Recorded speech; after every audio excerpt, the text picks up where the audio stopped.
We are about to board our plane to Europe. Toot toot! I cannot wait. Just taking a train. That's what we're doing. We're at the train station. Toot toot. Toot toot. Aero train. Yeah. So it's really exciting. A bunch of the shows are already sold out, but we still have a few tickets, including some extras in Edinburgh that we've just released, as well as Belfast, Dublin, Birmingham, and London. We'd love to see you at all of those shows. And then after our Do Go On tour wraps up, Matt's sticking around for a little bit longer to do some Who Knew It and some stand-up shows. That's right. And you're joining me, Dave, as well on at the London show, doing the Who Knew It. And we've also got special guests at each show. The Lawmen are coming along to that one. Then also doing Leicester and Edinburgh. I absolutely can't freaking wait. Never been to Leicester before. Really excited. Got some cool guests. Haven't been fully locked in yet, but they sound like they're going to be sick. So if you want tickets to any of these shows, go to dogoonpod.com and we'll see you there. Be ready no matter what the temperature with Crop Metcalf's $99 heating and cooling system check. Call 1-800-GO-KROP or visit cropmetcalf.com. Crop Metcalf is the one with 5 stars. Crop Metcalf, home of the 5-star technician.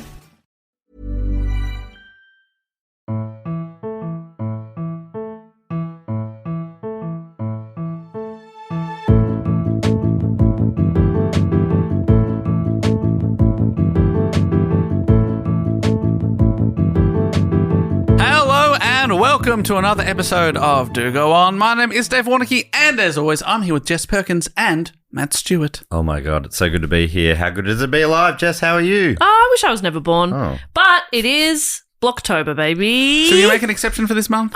Yeah. And I'll think about it for next month too. Great, Blovember. Yes, that's right, because Blocktober is the time, and I think it has been for about 7 years, where we count down our most voted for, our most popular, our most suggested topics of the year. We used to do it just for October, aka Blockbuster-tober, aka Blocktober grace period. Yes. Okay, I think we used to go on even longer than that. But now we have also annexed November, which has now become Blovember. So it's 2 months, which usually means 9 topics, which is what it is this year. Yeah. Wow. And we're reaching the halfway point right now, because we're about to hear all about the 5th most voted for topic. Top 5. Top 5. So We're it's in going to it. be big. It's going to be huge. And I'm not feeling the pressure at all. Let me tell you, I feel very cool and calm about it. Well, that's good to know.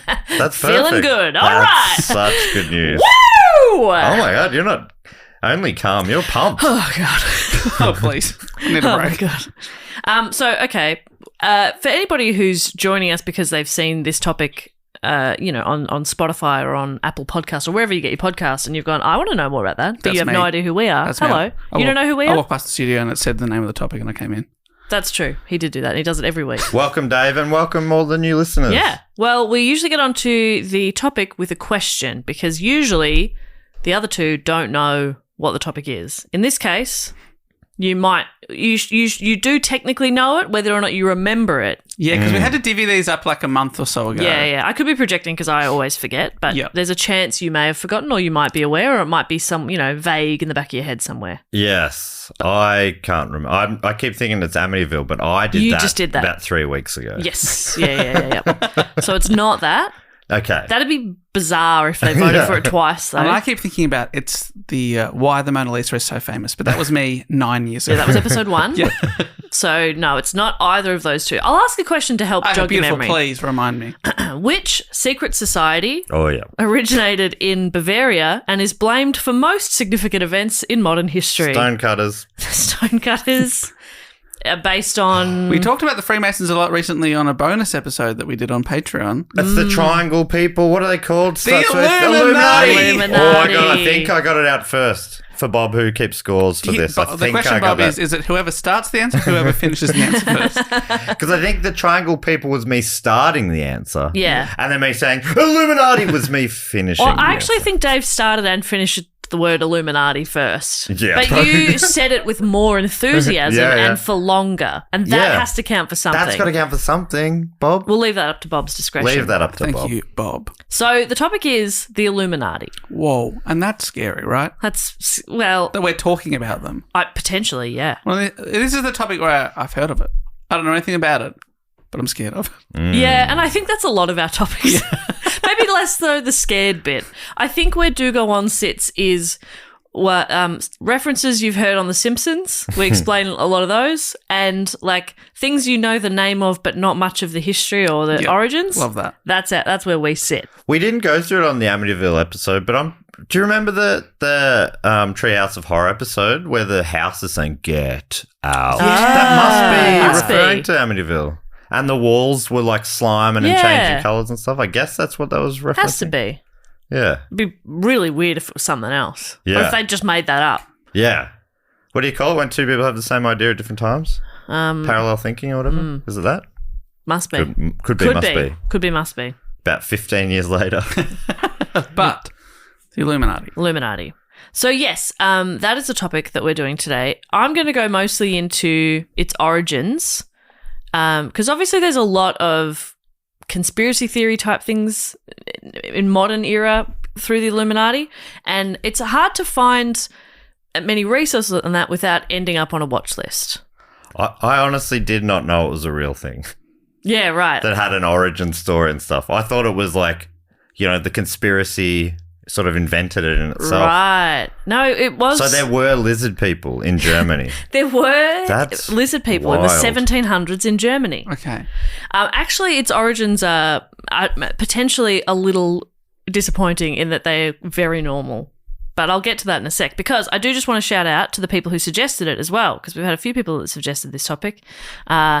Jake Greenhalf from Lismore. Greenhalf, that's half lizard. What's the other half? What's the other half? Jake. Jake, which is a human name. Yeah. We've had Dons from Sydney, Sandy Ty from Ballarat, Clinton from Willow Beach, Ontario, and Sarah Groom from West Sussex. So thank you to those people for suggesting this topic. Let's get into it. So the origin. I should say I assume they're all lizard people as well. They're all lizard people. They just don't make it so obvious as half green. Come on, mate. Come on, mate. Hiding in plain sight, huh? So, born in 1748 in Ingolstadt, Bavaria, Adam Weishaupt came from a relatively modest background. His father died when he was 5 years old, and he was raised by his godfather, Johann Adam Freyer von Ickstadt. By the way, Germans, so many German names in this. I'm going to butcher all of them. Oh, that's I'm great. aware of it. I'm doing my best, but you don't have to tell me in the comments can I tell each you, individual one I fuck up. I've been to Bavaria, and I think you're nailing it. Thank you so much. I needed that. And what an incredible name. That guy had 6, 7 names. Johann Adam Freyer von Ickstadt, So good. who was a prominent academic and proponent of Enlightenment ideals and rationalism. There's also, throughout this report, a lot of talk of various religious sects that aren't really that aren't really around anymore. You should have seen him lean into the microphone. I just thought maybe Dave's favourite Wikipedia page might have been coming up. Sexually active popes. Weishaupt began his formal education at age 7 at a Jesuit school, which had a profound impact on his early intellectual development. The Jesuits were known for their strict discipline and conservative religious teachings, emphasizing obedience and loyalty to the Catholic Church. This early exposure to rigid ecclesiastical authority would later fuel his desire to challenge the Church's influence. I got to know the rules to break the rules. That's right. Yeah. That's right. It's like jazz. Yeah, all right. Did all the theory. Now, fuck the theory. Yeah. Watch me do a solo. A little bit of background in the area at the time. So the ideals of Enlightenment spread by philosophers such as rationalism and reason are more prevalent in the Protestant regions of Germany, but in the more Catholic Bavaria, there's a lot less tolerance for it. So other parts of Germany, they're kind of like, yeah, Enlightenment, which I always struggle to like define what that is. But it's, but in where they are in Bavaria, they're like, Catholic, and that's it. Very irrational. They're rational over there. We won't They're stand crazy. for that. Yeah. He later enrolled at the University of Ingolstadt and graduated in 1768 at age 20 with a doctorate of law. And in 1773, he became professor of canon law and practical philosophy at the University of Ingolstadt. He was the only non-clerical professor in a position that had always been held by a Jesuit at an institution run by Jesuits whose order Pope Clement had dissolved a few years earlier. So the Jesuits However, they still retained the purse strings and all the power at the university, and they sort of continued to treat it as their own. They're like, this is our turf, okay? And he's this like non-cleric who's come in and is teaching canon law, and they're like, I don't think so. Come on. He doesn't know anything about cannons. Yeah, exactly. Gunpowder, cannonballs. Never seen a gun. Doesn't know anything about it. No idea. Let alone cannons. You can't just jump to cannons. Yeah, you got to work your way up. What a prick. Yeah. That's what they would That's say. what they said. I don't think That's that. what we I've think. got no opinion. Absolutely not. I'm neutral on this man. Yes. For Adam, now. etc. Weishaupt. So the Jesuits made constant attempts to discredit non-clerical staff, especially when course material contained anything they regarded as liberal or Protestant. They're trying to teach them, they're just like, boo, disregard everything he's Wrong! saying. They're standing next to him while he's giving his lectures. No, don't write that bit down. Yeah, don't worry about that. That's bullshit. Surprisingly, Weishaupt became deeply anti-clerical, resolving to spread the ideals of enlightenment. I love that, but I would have just quit and gone to and worked to another university where they respected what I did. I'm not sure if there were many at the time. But he's worried about these kids and what they're learning. Yeah, okay. It's important to him. They need to know about cannons. He's only like in his early 20s anyway. So in Age of Enlightenment, just for anybody, I've just Googled it to refresh my own memory as well. It's an intellectual movement of the 17th and 18th centuries in which ideas concerning God, reason, nature, and humanity were synthesized into a worldview that gained wide assent in the West and instigated revolutionary developments in art, philosophy, and politics. So they just they thought a bit more openly about things. And so obviously the Catholics are like, no, don't think about it. What's your motto? Don't think about it. Don't think about it. There's a Tism song, which I think these clerics might enjoy. It's called Will the Last Person to Leave the Room Please Turn Off the Enlightenment? I like that. It's such a long run-up for a song title. But a lot of theirs are. But I like that you have sort of, you can use Tism song titles or Tism songs as a framework of understanding the world. Yeah. It's really nice. So he's like, I'm going to spread these ideals of enlightenment, but he's worried that rumors of his enlightenment ideals might compromise his position at the university. You know, they're going to be like, no, you're all open-minded and shit. So a few colleagues told him about the possibility of protecting himself by joining a secret society that was comparatively fairly new to southern Germany and had a reputation to sort of help out its members. And that group was the Freemasons. Ah. So he decided to dip his toe in a little bit. Not join, but he was kind of like on the perimeter a little bit, chatting to other people. He's sort of saying, is this going to suit him? But there were things he didn't really like about it. He didn't like the rituals attached to it. He found it to be expensive. I'm not really sure if there were like membership fees or you had to like buy your own robes and stuff. Yeah. And he didn't find that they were sort of as like-minded as he had hoped. They had a raffle every year and they really expected you to sell the whole book. Yeah. And which you ended up doing yourself, obviously. Yeah, you ended up just chucking in a 50. And then every 6 months there was, the Caramella Koala drive. Yeah. Oh, did you ever do that? And then you just buy them all? Buy Of the course. books. Every time kids would go to school with like an envelope filled with $1 coins, I'd just have a $50 note in there. And my dad was very happy. Yeah. On day one, my dad would be like, let's buy the box. Yeah. No problem. How many? Fantastic. Because a couple of years it was inside the big box were smaller boxes of Maltesers, snakes, Yes. Twixters. Did you have that one? Yes, you're right. And it was like, $5 a box or something. And it's like, well, let's just spend $100 and buy them all. Yeah. And then we just had like chocolate and lollies for a couple of months. Because Mum worked at a school, so she'd sometimes take it to, the staff room and be like, anybody want to, we'd sell a few that way, but we'd always be buying the remainder. Of course. You're in the staff room behind us saying, please don't buy these. You are stealing from a hungry girl. Giant Freddos. No, giant Freddos, giant Caramella Koalas. Giant Freddos taste different to regular Freddos, and I will die on that hill. They do, because it's got to be about thicker. the thickness. Yeah. I love them. Love a giant Freddo. That's why like a party pie, Dave, would taste different to a regular size pie. Yeah. Because it's the pastry to filling ratio is different. You got to be, you're onto something. Yeah, you're there. getting like edge on every bite. Yeah. And for some, that's better. Yeah. Normal Some people size love to edge. Normal size Freddo, you're doing like one bite, maybe two if you're being conservative. If you're enjoying it. A giant, you can snap bits off all day. Have a You can make nibble. that bad boy last. Yeah. Oh, so good. I couldn't. That's why I bought No, the box. I'm saying like 10 minutes. Yeah. That was me, really. I had a next door neighbor who was a good friend of mine, and sometimes Mum, this is when we were little, Mum would give us, $5 each or whatever, and we'd get to go to the local milk bar and buy some lollies, and then we'd ride our bikes home. And mine would be gone by the time we got home.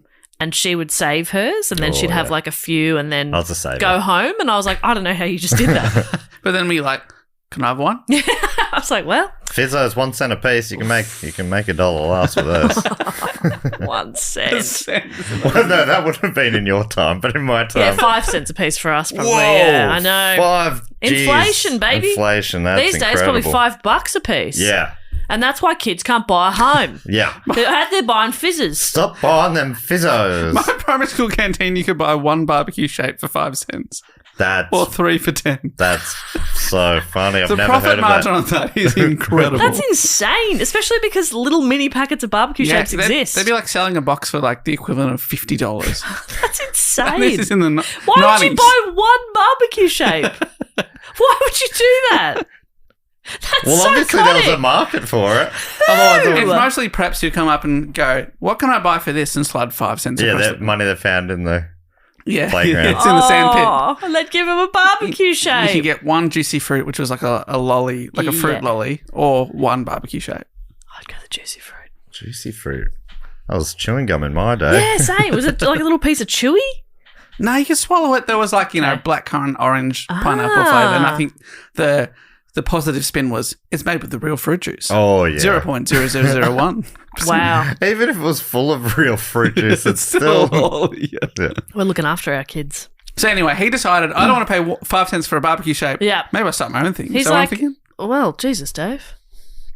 Jump ahead much. Fucking hell, mate. Nice. I forgot what we're up to. I think Dave might have just revealed that he knows a little bit about this secret society. I think I know a little too much. Wow. And I love our fearless leader. What was his name again? Adam Weishaupt. Great guy. That will never stick in my mind. No, me either. I can't. It's a struggle every time. Weishaupt. There are some, anyway. So the way that the Freemasons work as an organisation is that there's a hierarchy that requires a member to complete higher levels. They call those levels degrees. So there's usually 3 degrees in a lodge, which is like their clubhouse. But some offshoots had up to like 30 different degrees. They'd sort of make up their own hierarchies and different titles and I stuff found like a that. new one. I did a new degree last night. I'm the boss now. I'm now high priest of this lodge. I just made that up. So the main takeaway is that Weishaupt wanted to continue promoting and discussing these ideals of enlightenment, and he realised that the safest and smartest way to do that is through some sort of secret society. So he decided to establish his own. Okay, Dave, you were right. Thanks for the spoiler. He decided to start his own, Wow. which was, of course, called Bund der Perfektionblist, or Covenant of Perfectibility.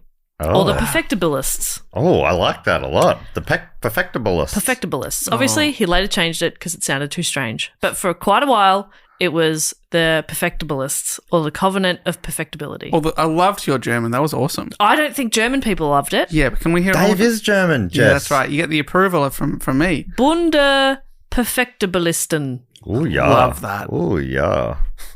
Oh, yeah, yeah. Thank you so Oh, much. yeah, Thank you so yeah. much. But by the time this comes out, are we already in Germany? Have we been to Germany? Have we been No. gone? No. I We're think about it's this to. weekend. Oh my God, exciting. So So the I'm show going to. is sold out, but you can, obviously we'll be there. I'm sure I'm practicing my German really well. Yes. Oh, yeah. No, yeah. somebody in the Patreon said, don't worry about learning any German phrases, particularly in Berlin. Everyone will speak English too. And I was like, oh, great. We're only there 4 days. I don't have time to learn a language. Anyway, tickets still available to the UK and Ireland shows. What languages do they speak there? I guess we'll find out. Okay, great. Hopefully it's a lot of expats so they understand us. Yeah. Not all. Most of those shows are sold out too, but some of them have got tickets, right? That's right. Yeah. Have a look online. You're adults. Figure it out. Oh, and I'm doing Who Knew It's. Yes. Go to those. Yes. London, Leicester. First time ever going to Leicester. And Edinburgh. Edinburgh. You Dave's did. going to be at the London show with the Lawman. Going to be awesome. Oh, exciting. Love those guys. Great pod. I have stuff to do that day. Really important stuff. Very important. But I will try to make it. Yeah. Maybe. Don't tell people where you. No, I'm not going to. Because you know They'll turn up. everyone will turn up And they'll to that ruin my and day. won't come to my show. They'll ruin my day. Everyone will go to watch you for free. Me just walking I'm around. ticketed. I thought you're having tea with the king. I'm having tea with the king. Yeah. We've been trying to tee it up Dave, for ages, and what were we just saying? Don't say. I'm pretty sure Charles has got security. yeah, they're not just going to let anybody walk into the Buckingham Palace. They'll let me in, obviously, but Obviously. Yeah, well, they invited you. I yeah. have a booking. Charlie and I have been. Why are you seeing the son of the Queen? She was unavailable. Okay. Um, Long may she reign. She Yeah. might be quite some time. yeah, so I was like, all right, fine. Charlie and I, we've been emailing back and forth. When, are you coming to Australia anytime soon? Are you coming to the UK? I was like, yeah, I am, but look, I've really only got one day off, so it's only if you can fit me in. You know, that sort of stuff. Did you see, and I didn't even click on the link, but I saw a heading saying that he didn't know what cling wrap was and was afraid when he saw it. That honestly doesn't surprise me. But I don't know. I didn't click on it, so I don't know if it was like a satirical thing or a real thing. I think that makes complete sense to me. First I've heard of it, but I like I'd it a lot. honestly be surprised if he's ever wiped his own ass. Really? Yeah, like I don't think they're really in touch with like anything. They're asses. They're assholes. Yeah, it doesn't. I think that's absurd. But I also think like, yeah, why would he see cling wrap? He's never going to the fridge for leftovers, is he?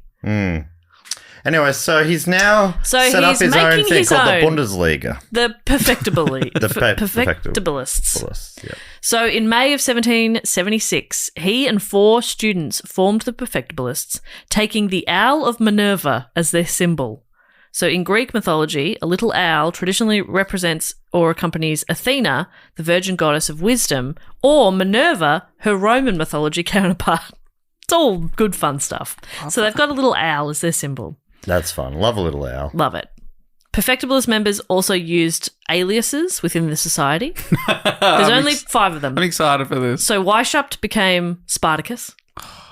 Law students Massenhausen, Bauhof, Mers, and Suter became Wait, also- respectively. Sorry, they're also going to be Spartacus, and they all say, "No, I'm Spartacus." Bit fun there. They became Ajax, Agathon, Tiberius, and my personal favourite, Erasmus Rotodamus. Tiberian. Last week, was it, or the week before, we were with Alistair, we were talking about how that name needs to come Yeah, we need back. to bring back Tiberius. We love it. Fully agree. But there's a new frontrunner. What was that last one? Erasmus Rotodamus. That's incredible. Erasmus, I reckon, is around a little bit. How? I've heard. I think I think there were 3 or 4 Erasmuses in my year level. Erasmus F, Erasmus G. Yeah. As a Jess, that was triggering because I had to be Jess P all the time. Actually, I had a French teacher that refused to call us all Jess, so one of us had to be Jessica, one got to be Jess, and I had to be Jessie. Just because she refused to just call us all Jess. There was 3 of us in the class. That's weird. It was weird. She was a weird teacher. So you were Jessie. I was Jessie. What were the other 2? Jess and Jessica. That's a bad system. And I didn't like how she said Jessie. I can be a bit funny about Jessie. Some people say it like a normal word, no problem. But she would say it like Jessie. And I was like, shut up. It's patronising. Anyway, Massenhausen proved initially the most active in expanding the society. He was recruiting. Significantly, while studying in Munich shortly after the formation of the order, he recruited a guy called Xavier von Zwack. Zwack comes up a bit. Zwack is fantastic. Xavier von Zwack. Yeah, that's a great name. That's good. Someone out there is collecting a list of great names. I think that one That can go on has to go straight in. Xavier von Zwack. He was a former pupil of Weishaupt, and it was just at the beginning of Zwack's significant career. At the time, he was in charge of the Bavarian National Lottery. Oh. Exciting stuff. Okay. But soon, Massenhausen's enthusiasm became a liability in the eyes of Weishaupt due to his attempt to recruit candidates that Weishaupt felt were unsuitable. Oh, he was just trying to get anyone. He was just flying in the market. He was just like, hey, everybody. He was just Join my secret society. Yeah. And Weishaupt was like, I think we need to be a little more selective. Yeah. Later, Massenhausen's erratic love life made him neglectful, and as Weishaupt passed control of the Munich group to Zwack, it became clear that Massenhausen had misappropriated subscriptions and intercepted correspondence between Weishaupt and Zwack. So Massenhausen wasn't really being a team player. Come on, Mazen. Come on, mate. Yeah. Exactly. But it sounds like he's having a good time, though. Oh, he's having a great time. Erratic love life. Ooh. If there's a word... Not erotic. You want Yeah. erotic, not I erratic. think I might have misheard. I imagine me going, erotic love life. But you're right, erratic's not good, is it? Nah. Well, I guess, yeah. What does that sometimes. mean? It's inconsistent, is it? It's Yeah. Hot and cold. Hot and cold. Sometimes you're up all night, then you're alone for 3 weeks. That's okay. Yeah. I might have one of those. I think I might have an erratic love life. So in 1778, Massenhausen graduated and took a post outside of Bavaria, and he was no longer part of the order. But at this time, the order had around 12 members. They've gone from 5 to 12. Huge. Okay. In April, the order became the Order of the Illuminati after Weishaupt had seriously contemplated the name B Order. B Order. Like B-double-E. She went on to be one of the Golden knew Girls. It. I fucking knew You knew it. the Golden Girls? I knew he would make a B. Arthur joke. I knew it. Man, I whenever you do that, I say I hate it when you do that, and then you do it anyway. What? Block. That's called blocking, Jess. Blocktober? Oh my god, and the other that does time of make year, sense. we're usually That does stand. make sense. But- I do forget you didn't do the first 2 levels. Yeah. I forget, but You hate it when I get excited about a joke you make. no, I hate it when you go, I knew you would. I knew you would. So I should just keep that to myself. Well, I don't think you will, but No, that's good feedback. I can keep that to myself. But I'll wink at Dave. Can I wink at Dave? yeah, I guess you can. Or do you want me to high five you or something? No. Because I'm excited that you've done it. Yeah. Like as soon as I said B Order, I was like, that sounds like B Arthur. Yeah. So then I was like, come on. It's that kind of vibe. I'm not like, you fucking predictable piece of shit. Yeah, it's not that. So I'll change my tone, but also I'll just stop doing it. I'll just stop doing it. this whole conversation just makes me think, thank you for being a friend. Because I'm being a really good friend to Matt right now. I'm taking you on feedback. You're a pal and a confidant. Well, I'm trying.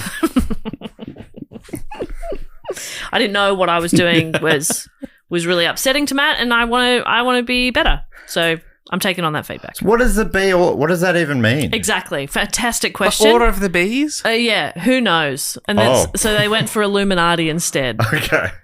So it's the third name. Perfectibility, they went, maybe this is The B perfectibilist or something. They're like, this sounds a bit ridiculous. Let's change to B Order. B order sounds like something that, like grade 2 kids would come up with or something. Yeah. Like we're in the B order. It's a secret order. Yeah. And we Or a run around secret going, group. buzz, buzz, buzz, buzz, buzz. Is there a chance that we'd all be like talking about, oh my God, the secret society is running the world. Yeah. They're called the B Order. Yeah. Yeah, You it know the B wouldn't Order's behind 9/11. It would not so have that happened, would would it? feel silly. It's often in the name, isn't it? It needs to sound a bit more interesting, intriguing, Illuminati. Illuminati. Oh, what is Like, that? what does that mean? I still don't know. I'm not really sure either. Oh, there's no reason for the name. Not that I came across. Just sounds cool, probably. Yeah. It's like, why was your band called Wheat Hornet? We don't know. We don't know. We don't know. We We'll don't never know. find out. There's no logical You explanation. can't know. It just sounded You cool. can't know. And yes, coincidentally, some people would say that there was a whippersnipper in the garage called a Weed Hornet. But we'd already named the band weeks before that. Prove it. You can't. We didn't know. So with Massenhausen gone, Zwack threw himself into recruiting more mature and important recruits. They're going for like people with power. 60 plus. 60 plus. Most prized by Weishaupt was a man named Herzl, who was a childhood friend and a canon of a particular church. A canon is a title. They're basically priests. Herzl's a great name. Herzl. There's no Z. Okay, Hurtle. that's Not as good. That's good. I know. I What a think I read it shame. wrong. But No, you it punched it, actually up kind of sucks accidentally. now, yeah. It's bad. Oh, hurdle. Yeah, hurdle people hurt people, you know what I mean? Yeah, I don't yeah. like that. Hurdle? Like hurtling through space? Maybe that's better. Oh, yeah. Look, maybe I'm okay with it. Yeah, but it's not as good as Herzl. No, Herzl's sick. amazing. By the end of summer of 1778, the order had 27 members, sort of in 5 different groups. During this early period, the order had 3 grades, or like degrees, levels. They call them all sorts of different things. You had novice, Minerval, and illuminated Minerval, So, of which only the Minerval grade involved a complicated ceremony. So the middle one had a ceremony, but then it was quite easy to become the third one. Minerval, I don't know why that sounds so funny, but that is... I think it must be because of the owl.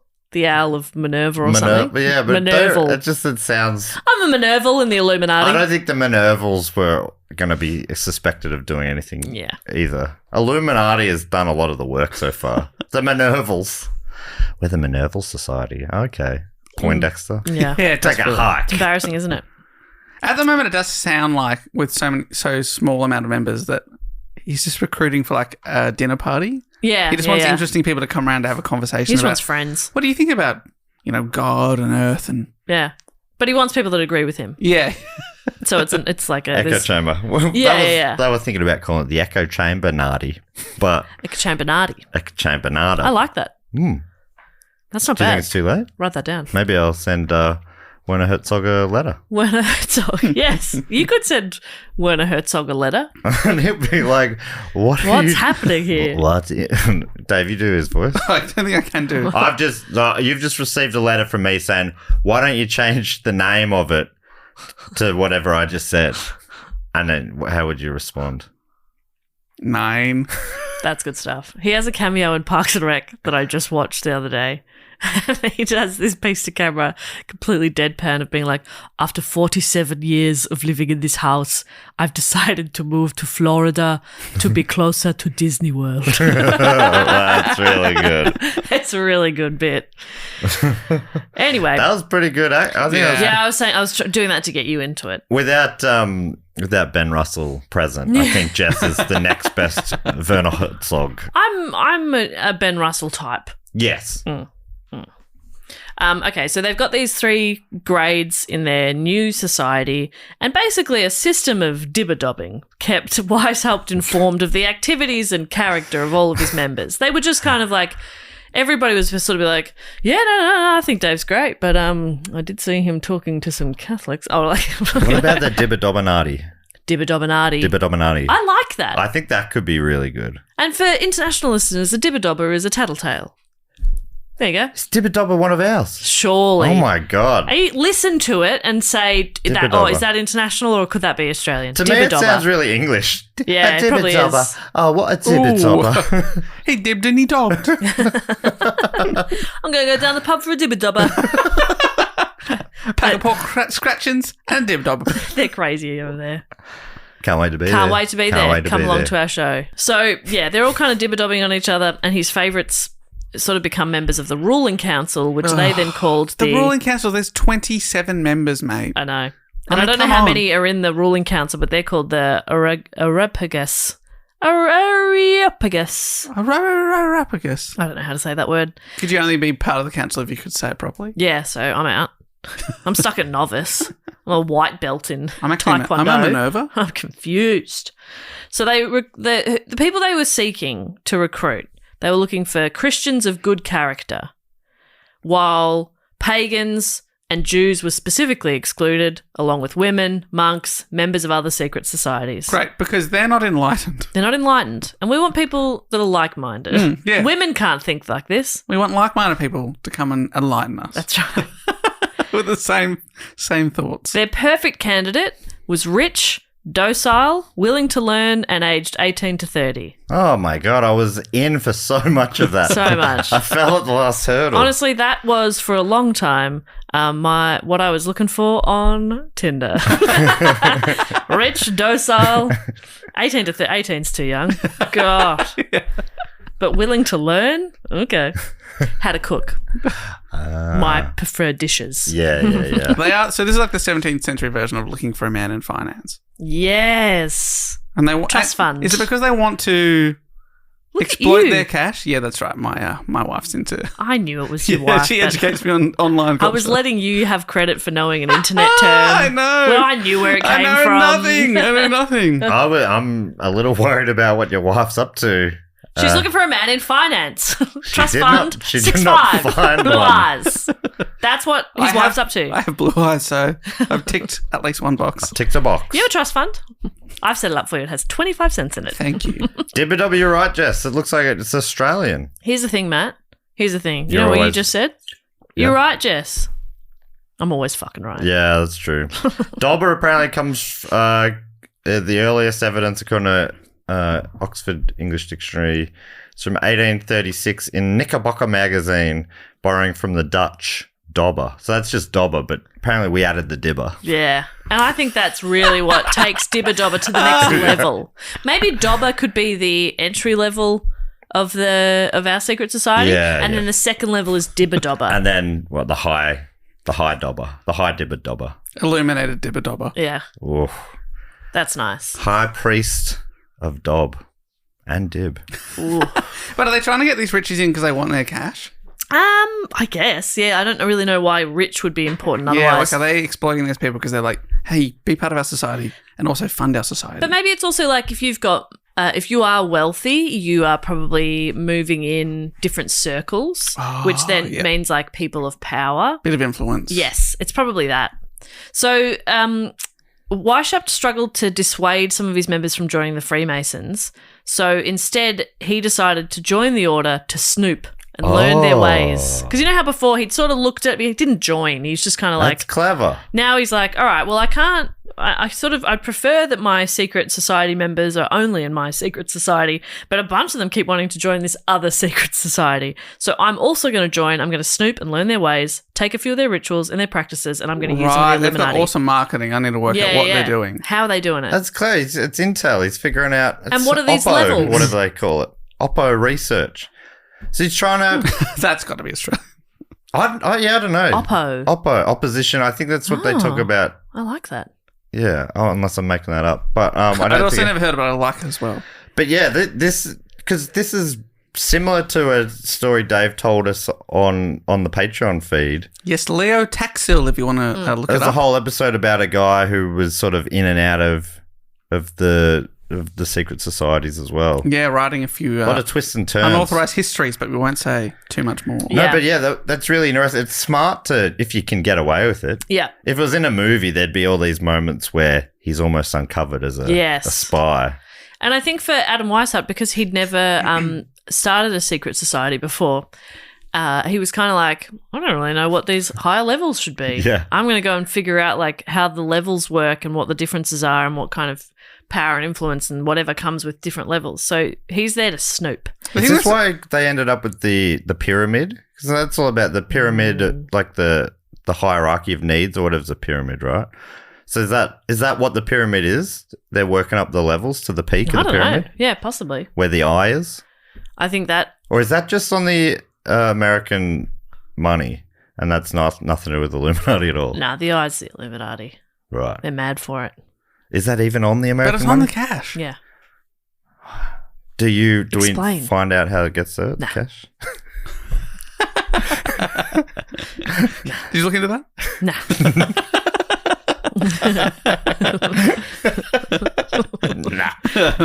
don't worry about it. Stop asking questions, please. Shut I'm up. Oh my starting to God. worry For the love that of God. Jess is maybe not trying to tell the full story here.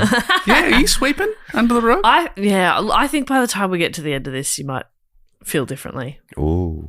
So he joins the Freemasons. He's admitted to Lodge Prudence of the Rite of Strict Observance. He's a prude. He's a prude. They're a Masonic body from the 18th century, very prevalent in Germany. So he joins them in 1777. If just fun to Dave was say. getting a one. I believe it. I'm in the Lodge Perv Lodge. perv. I'm in the Perv Lodge. You're a No prude or pants perv? allowed, boys. Leave him at the door. There's a sorting hat type scenario. Yes. Dave, you're a perv. You're thinking disgusting, dirty little thoughts. Why are you thinking, please don't put me in perv? So he's in the Prude Lodge. He's in the Prude Lodge, and he sort of progressed through some of the degrees, but it didn't really give him the information he wanted. He wanted to understand more about the secretive higher degrees, but obviously it's secret. So right, you got to work your way up, pal. yeah, he didn't really get very far. Zwack persuaded Weishaupt that their own order should enter into a friendly relation with the Freemasonry and obtain the dispensation to set up their own lodge. So they did that. They got like a special permission from the Grand Lodge of Prussia called the Royal York of Friendship. That's all one title. Wow. That's awesome. And they opened their own new lodge, which was called Theodore of Good Counsel. The intention was to flatter Duke Karl Theodore. So they named it after him. That's clever. Try to suck up a little. So Theodore of Good Counsel was founded in Munich in 1779 and quickly packed with Illuminati. Now a new lodge needs a new Freemason master at the helm, and a man called Rattle was the man put in charge. Rattle. But he wasn't one of Weishaupt's men, and he was persuaded over time to return home to Baden. And by July, Weishaupt's order ran the lodge. Oh. So they've kind of they put like a Freemason in charge, and they're like, you know what? You should. Aren't you missing home? Actually, you should go home. Jeez, Baden. You know something about Baden. We do not get strudel like in Baden. Yes. Baden, which I assume is where you're from, Yeah. should... don't you miss it? Don't you miss it? Don't you miss the strudel? But so, you think about visiting. Why don't you move back? Why? Your wife is missing you, I'm sure. I'm sure. Are you married? You should be. You should be. With those eyes. Let's get you a wife. Beautiful in Baden eyes. Yeah. Love your local lass. So then they put their man. You're a Baden 10. Yeah. Over here, You're a Munich honestly, 3. You're a Munich battler, but you are a 10 Yeah. in Baden. There's nothing wrong with being a big fish in a small pond, mate. Because you're the biggest fish. You can hardly bloody turn around. Yeah. That's how big you are. You You fill will- the whole pond. You will be just batting away other beautiful fish. You are the sexiest fish You're in the that pond. sexiest fish in that pond. You're You a should hot go. fish. Yeah. But over Not here. here. No, my God. Here you are repulsive. You're a disgusting fish. Yes. You are a sturgeon. Yes. Yes. Over there, I'm sorry. rainbow trout. I'm saying this because I love you. Yeah. And I want what's best for you. I'm sorry if it seems brutal, but fuck off. You have to leave. You have to leave You have because you're to leave. ugly here. You're ugly. And you're making us all feel gross. I feel sick. cannot look at you. So the next step involved independence from their Grand Lodge. So they established relations with the Union Lodge in Frankfurt, which was affiliated with the Premier Grand Lodge of England, and somehow that then means they were able to declare its independence. There's mother lodges and then smaller lodges off that, and they've now broken off. They're independent, and now they are the mother lodge, which means they can now spawn lodges of their own. So that the Illuminati is just starting inside Freemasonry. Right. You're kind of both. You're a Freemason and an Illuminati. But it was better for getting new members. They thought if we join this big thing, it makes Yeah. us look legit, but then we can run our own little version. We can sort of we can have our own kind of chats and talk about what we want to talk about, but within Freemasonry. Very strange. They were able to recruit among the Frankfurt Freemasons, and this is where they met Adolf Nigg, who would go on to be very influential in the Illuminati. Right. Bit of foreshadowing. That's not how you say his name, but it's how I'll be saying his name because it's borderline problematic. So, no, it just is problematic. His first name's Adolf. I know, as well. so it's like it's no better if I start calling him by his first name. But I'm going to call him Nigg. Right. Okay, we'll fill in the blanks then, my God. I'll tell you later. He was of German nobility. He lost his parents young and inherited a large debt. Despite this, he studied law and achieved a respected position. By his late 20s, he'd already reached the highest ranks in his Freemason order and had plans on how to reform the Freemasons. He was like, this is great, but here's how we can make it better. But he was disappointed to learn that there wasn't much support for his ideas. And in late 1780, at a convention of the Rite of Strict Observance, he met Costanzo Marchesi di Costanzo. Oh my God. Costanzo's in there twice. This is one of the great name episodes. It's wild. Can we hear it again, please? Costanzo Marchesi di Costanzo. Oh. He's a Now, the 10 di wherever he Costanzo goes. is just like of Costanzo. Anyway, I don't understand, but It's like Jess of Jess. yeah. Wow. He's a Freemason as well. He introduced Nigg to the Illuminati and its Minerval grade materials, like some papers and pamphlets and stuff, which contained banned liberal literature. And Nigg's there with some friends, and the friends have lost interest, but he's intrigued. So Weishaupt soon contacted him, recognizing that he had valuable connections and shared goals of education and protecting society from oppression. So Weishaupt gave him the task of recruiting new members before he would be allowed to join higher ranks. He's like, no, of course, come on in. We want you to rise up the ladder, but you are going to have to recruit a few people Right, first. it's like a bring a gig. Yeah. You have to have an audience if you want to perform. That's right. So Nigg's recruitment efforts were successful, as many Freemasons were attracted to his description of the Illuminati's aims. He believed in the most serene superiors, which Weishaupt claimed to serve. Weishaupt was like, there are higher ups above me. They're very secretive, very old, very wise. The They don't most exist? serene superiors. They do not exist. Oh, so that's not God like a supreme being. It's like these. It's like a leaders that. I think so, yeah. It's real clever stuff. Like if you work in retail or whatever, you always want to. I'd love love to give you the discount. But my manager... But really tight on this stuff. Yeah, the And system actually won't allow me to override the price. He's done that. Yeah. Yeah. Honestly, Would love to help you I out. would really love to help you out. Do you want a wash bag with your purchase? That's what I always had to add. I hear your complaint. Honestly, I'm on your side. But Yeah. the supreme being back there Yeah. doesn't want to put this No, through. he won't come out and talk to you. Yeah. No, he's very busy. I'm so sorry. So did you still want to take this or... And you're also like, I'm 14. You're a woman in your mid-40s. Why are you yelling at me to fix this for you? Like, I genuinely can't. I can't do it. I work for minimum wage, 10 hours a week. So, Nig he struggled with a lack of clear information about the Illuminati's higher ranks because he couldn't answer potential recruits' questions about how the higher levels worked because Weishaupt would kind of dodge the question. So people were like, yeah, that sounds really interesting. So, like, how do the levels work? And he'd be like, do I mean? Like, it's kind of like... So Nig was getting a little bit frustrated, but Weishaupt continued to withhold details about the higher grades, instead assigning Nig the task of writing anti-Jesuit pamphlets. He's like, yeah, cool, no, absolutely, I'd love to answer your questions about that, but could you just write some pamphlets for me and we'll have that conversation later. What are Jesuits again? They're kind of Christians? Yeah, it's a Catholic group. Right. Yeah.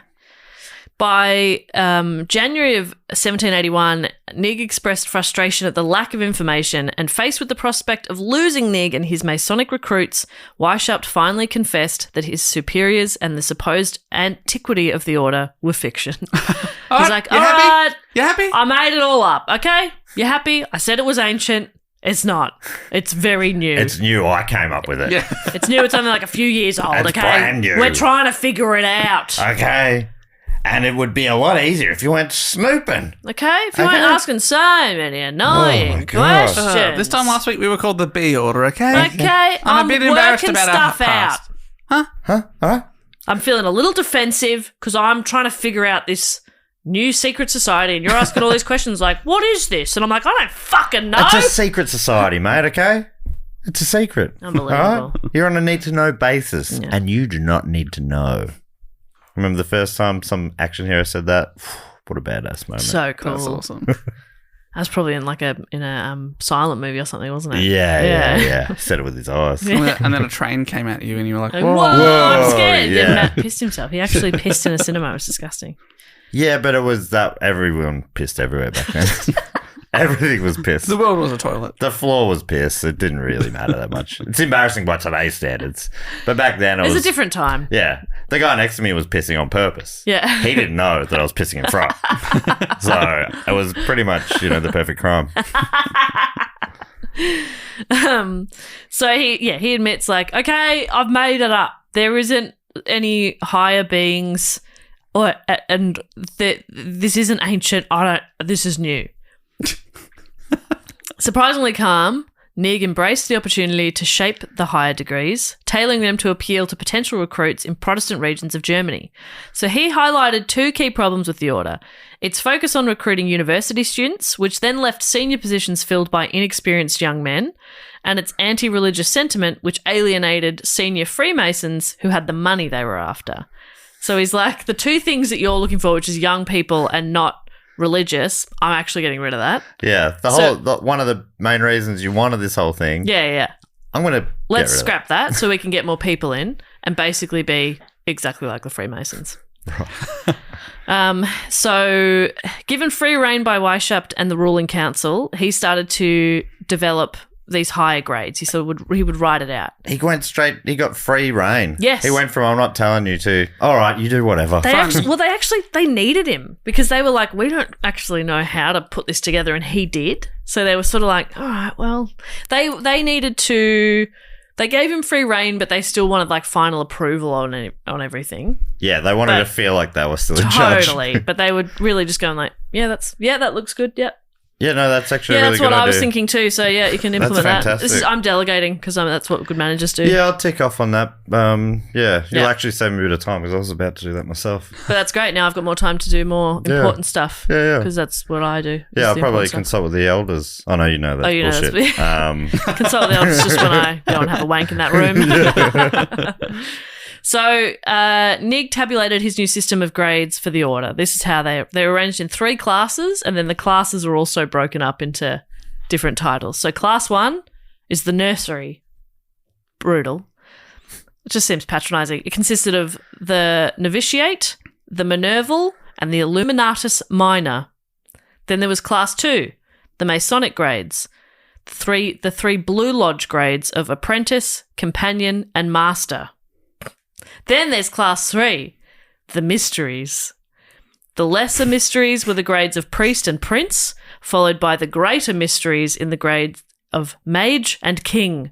That's You could be a king so Whoa. funny. or a mage. It just Yeah. is a way of like having a social group where you get to like pick on people. Yeah, And you get to rank them. Oh, you're a lowly mage. And I'm I'm guessing- a king. Guessing this Nig guy who came up with the rankings, he's not going to give himself apprentice. Yeah, No. he's skipping. He's going straight to king. Yeah. All right, so I'm the king. I'm the king. Come join my club where I'm the king. Yeah. That's so funny. These are adults, right? Is this Yeah, these are all adults. Yeah. And they all have to respect each other. Respect Yes. the ranks. And they all are like-minded.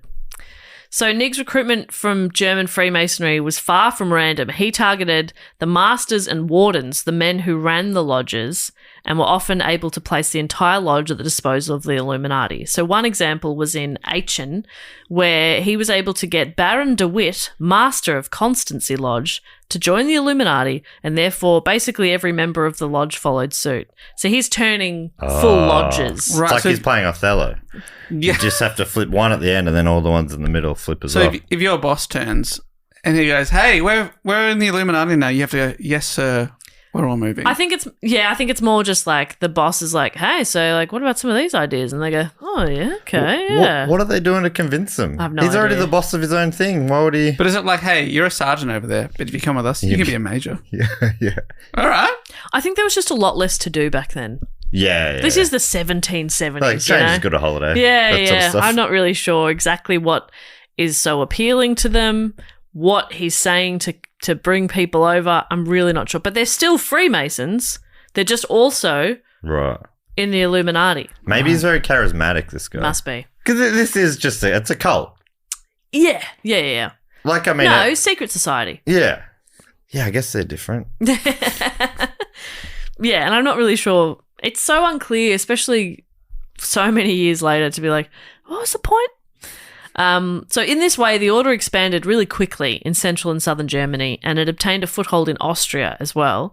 Moving into the spring of 1782, the handful of students that had started the order had swelled to about 300 members. Wow. So it's growing. It's growing quite quickly. It's like, I guess it's like networking as well, right? They're using their connections for business. And Absolutely. And that's kind of everything. I think, not part of the point of Freemasonry back then, but it's certainly part of the like the more modern view of the Illuminati is that it's people of power helping each other to gain more power and stuff like that. I don't necessarily think that was the case back then.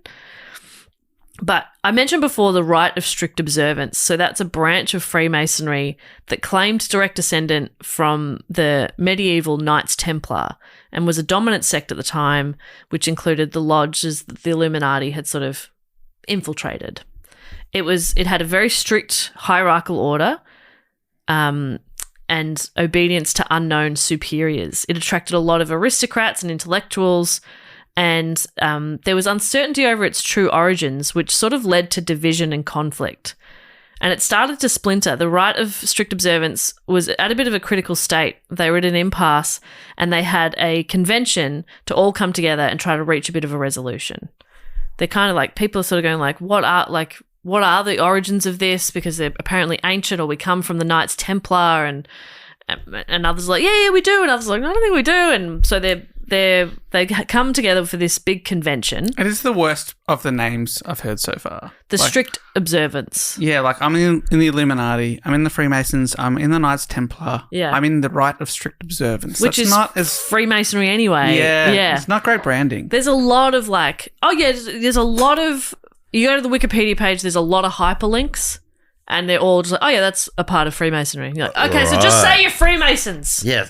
Strict. It may as well be called the rule following club. Yeah. Or the no fun club. So they have this big meeting, and a discussion was had about the future of the order, and there were 35 delegates there, and they were all like, in its current form, strict observance is doomed. Like, we're fucked. So it turned into a debate between German mystics and Martinists. Very little actually got achieved in this convention because they were kind of trying to satisfy everybody, so they satisfied nobody, and they ended up renouncing the Templar origins of their ritual. They retained all the titles that came from the Knights Templar anyway. It was all like just really confusing. Took the best bits. Yeah, they took the best bits, but they said like, okay, we're not from Knights Templar. Oh, right. Which some people were like, well, they didn't say we're not, but they've renounced it now. But they winked as well. Their one eye. Yeah. The one eye winked, which is hard to do with one eye.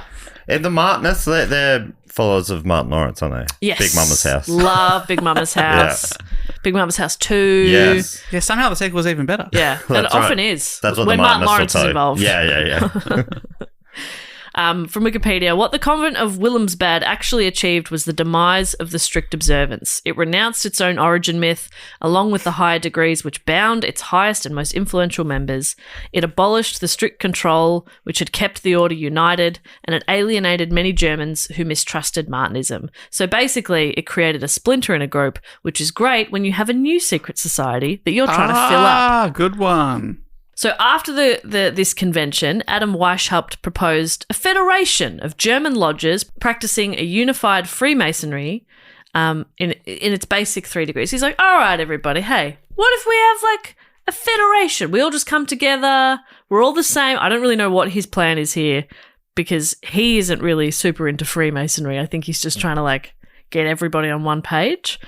Lodges could then, everybody has the 3 basic degrees, but then you can add your own if you want. You can have extras. In this federation, lodge masters would be elected. No fees would go to a central authority. He's basically trying to make it a way to spread Illuminism and replace the strict observance with the eclectic system of the Illuminati. So he's sort of trying to like make in all of Freemason his sort of thinking.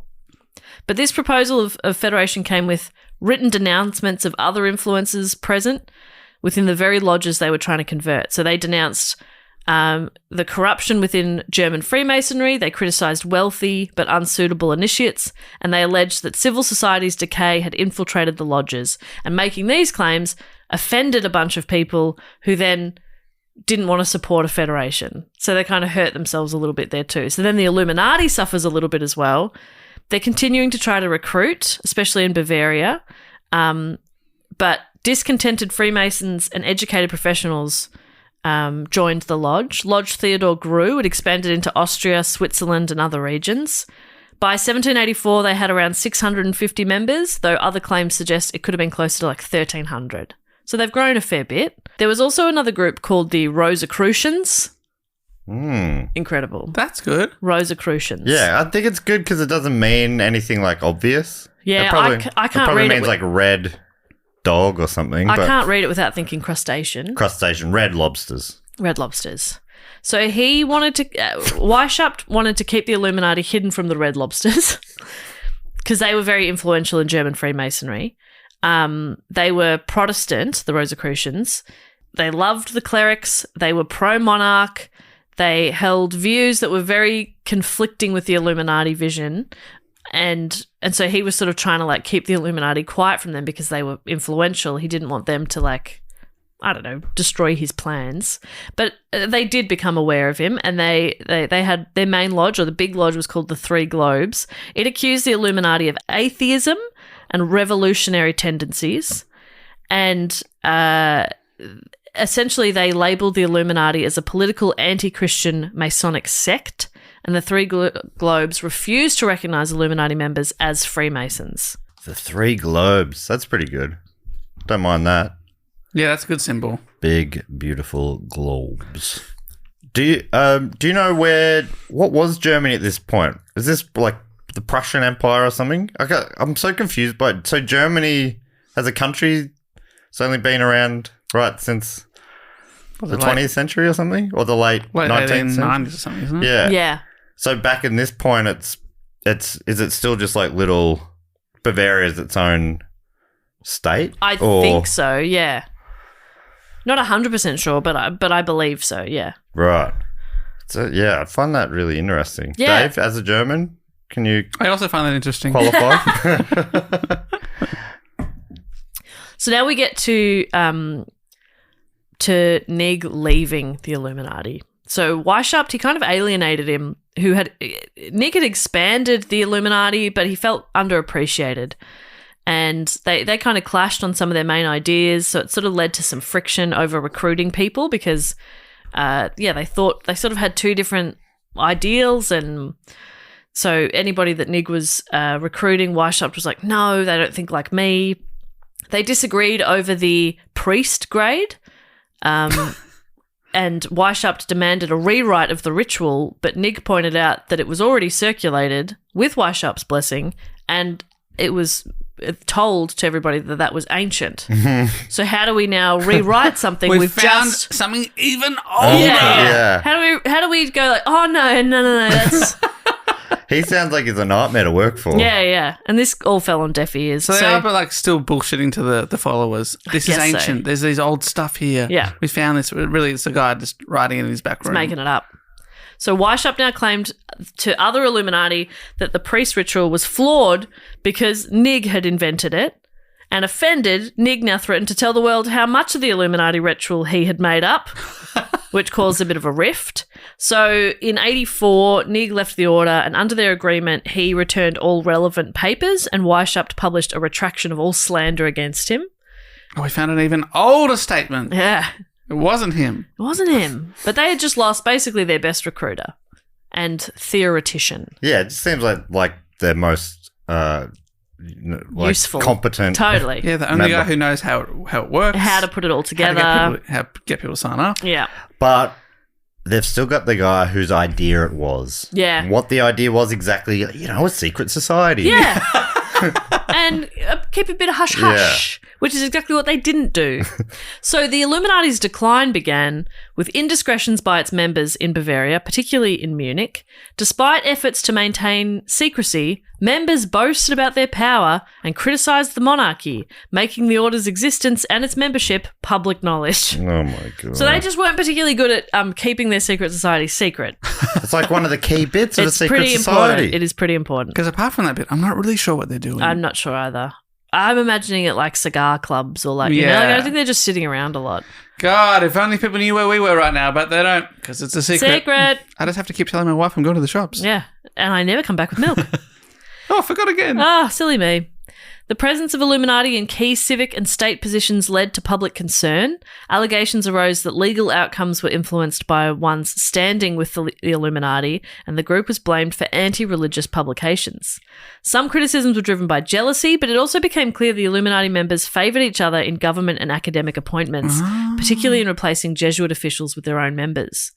By now, what were mere intra-Masonic disputes had turned into complaints against the Illuminati to the Duke of Bavaria, Duke Karl Theodor.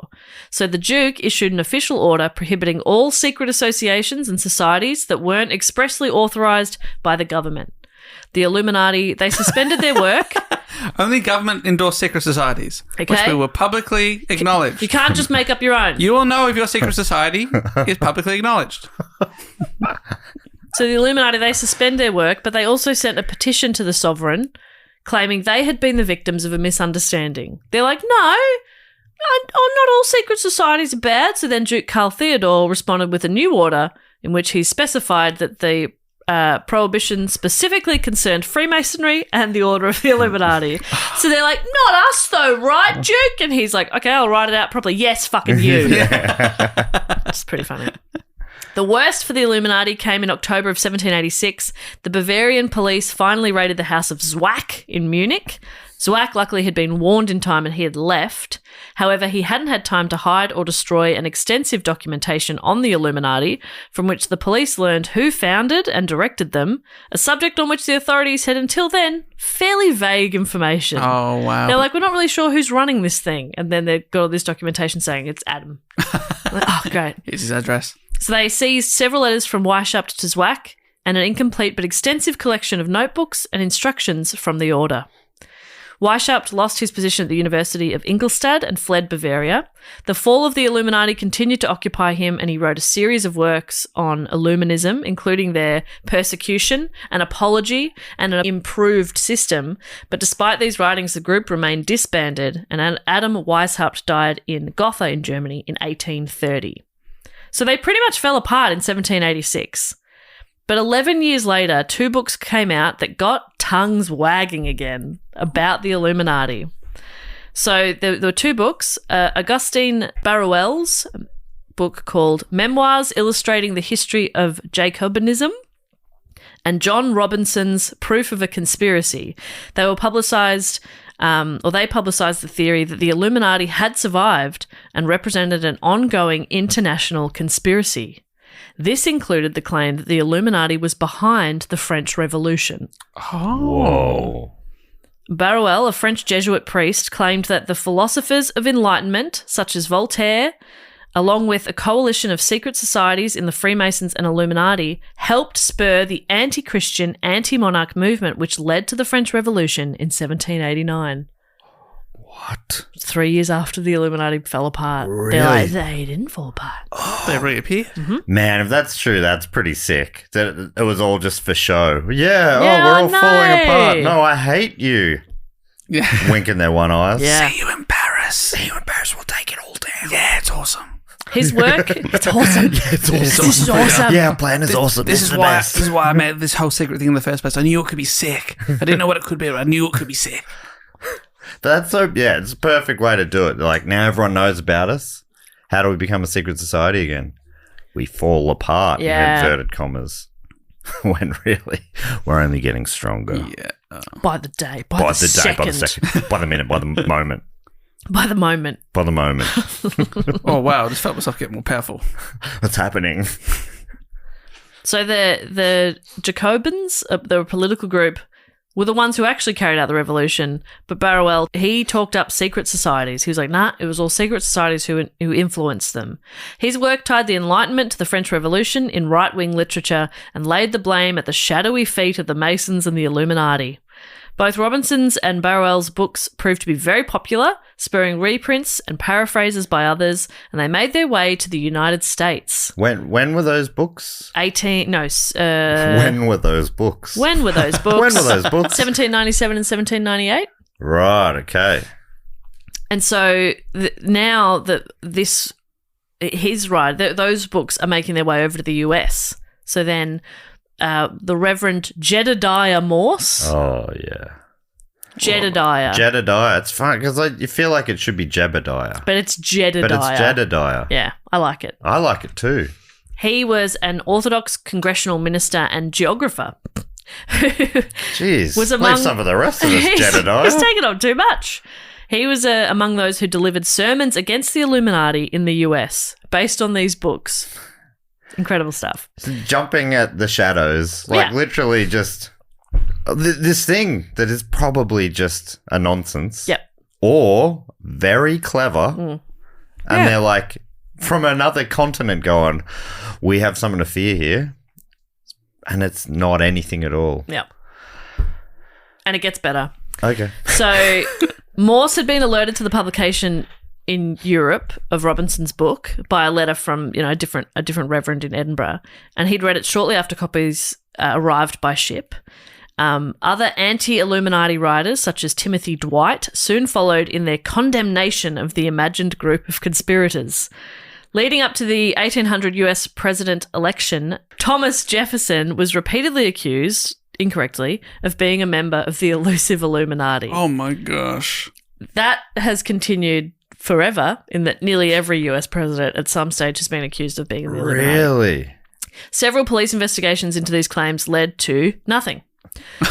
Some of his supporters contributed to the confusion by assuring people that actually the Illuminati had infiltrated his opponents, not Jefferson. Yeah. But definitely the others. Yeah, they're awful. But not Jefferson. That's like a modern witch trial thing. Yeah, in 1800. But it must be so funny for presidents being like, no, that's one thing I'm not doing that's dodgy. Yeah. I'm embezzling. Please don't look into stuff because you might find real things. But I can guarantee. Put me on a lie detector. I definitely am not in the Illuminati. But please stop looking. Please stop looking. Concern died down a bit in the early decades of the 1800s, although it sort of revived from time to time in the 20s and 30s. The anti-Masonic Party was the earliest third party in the United States. It was a single-issue party. It strongly opposed Freemasonry in the United States. As many Masons were prominent businessmen and politicians, the backlash against the Masons was also a form of anti-elitism. But the anti-Masons purported that Masons posed a threat to American republicanism by secretly trying to control the government. So, it kind of brings us to modern Illuminati. So several recent and present-day fraternal orders claim to be descendants from the original Bavarian Illuminati and openly use the name Illuminati. Some of these groups use a variation on the name the Illuminati Order, but there's no evidence that these present-day groups have any real connection to the historical order. They just use the same name. They have not amassed significant political power or influence, and most of them, rather than trying to remain secret, promote unsubstantiated links to the Bavarian Illuminati as a means of attracting membership. Right. Sign up at our website, our secret society. We're the real ones. There's heaps of fakes out there, but we are actually connected to the Bavarian Illuminati that died down in the late 1700s. That's the only reason we're being public about it, is to let you know we're the real ones. If it wasn't for the fake ones being out there telling you, we'd just secretly be quiet, doing our thing. Which is what we'll get to again once you've signed up. Yeah. Sign up. Follow us, Illuminati Official. .org.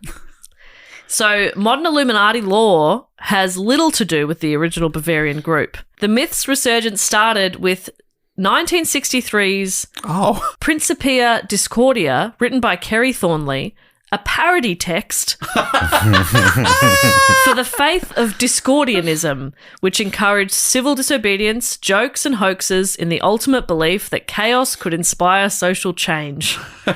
And then a writer for Playboy, Robert Anton Wilson, along with Kerry Thornley, who'd written that book, sought to counter the rising authoritarianism of the time. So this is the 60s, leading into the 60s and 70s. It's sort of that hippie time. They're very against authoritarianism. Things are getting very erratic, if you know what I mean. Things are getting erratic and erotic.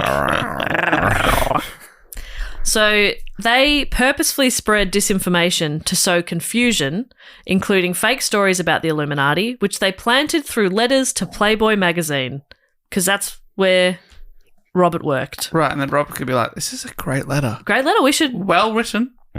This was immediately followed by contradictory letters, with the aim of making people question the truth of the information presented to them. They hoped this would encourage people to scrutinise their realities, but the plan didn't entirely work as they intended. The chaos of the Illuminati myth did indeed travel far and wide, and Robert Anton Wilson and another Playboy writer, Robert Shea, capitalised on this by writing the science fiction trilogy The Illuminatus. Throughout the story of The Illuminatus, the Illuminati are revealed to be at the centre of every conspiracy in history, like they killed JFK. And the United States has been controlled by them ever since Adam Weishaupt killed George Washington and secretly took his place. Oh, okay. I remember that. Yeah. Very convincing accent work he did. Yeah. It's great acting. They're like, all of a sudden, the president was like, stuff like that. Yeah. George, I didn't understand a word of that. But it was beautiful. Did what I say mean anything in German, Dave? It was very offensive. We're going to have to bleep that, actually. Sounded like I said, I'd like one banana, but maybe it wasn't. It sounded like... That's what it sounded like to me. It sounded someone like who can't speak German. Like you were saying, I'd like to wine and dine you because I think you're fine. Something like that. It's actually... That is true, Dave. Quite flattering. Are you available anytime coming up? 9. So the books became such a surprise cult success that they were made into a stage play in Liverpool and included early works of British actors Bill Nighy and Jim Broadbent. That's cool. Whoa. So, But they're not. They're not published as non-fiction books. They are. No, This is a novel. This is like a bit of fun. Imagine if this had happened. Yeah, but that's It's like- what they want you to think. it's completely absurd, really silly. Sure, but no. What I'm saying is, no one's trying to put it out, being like, "No, this is real." No, that's Just a not. bit of- They're not trying to. Okay. People are taking it as But such. But they wouldn't, right? They wouldn't if it was real. Yeah. They'd tell you it's fake. Just a bit of fun. True. This is how you get your message out without, letting people know the truth unless they need to know. Which you do not. I don't, but I'm not a priest or a major or anything like that.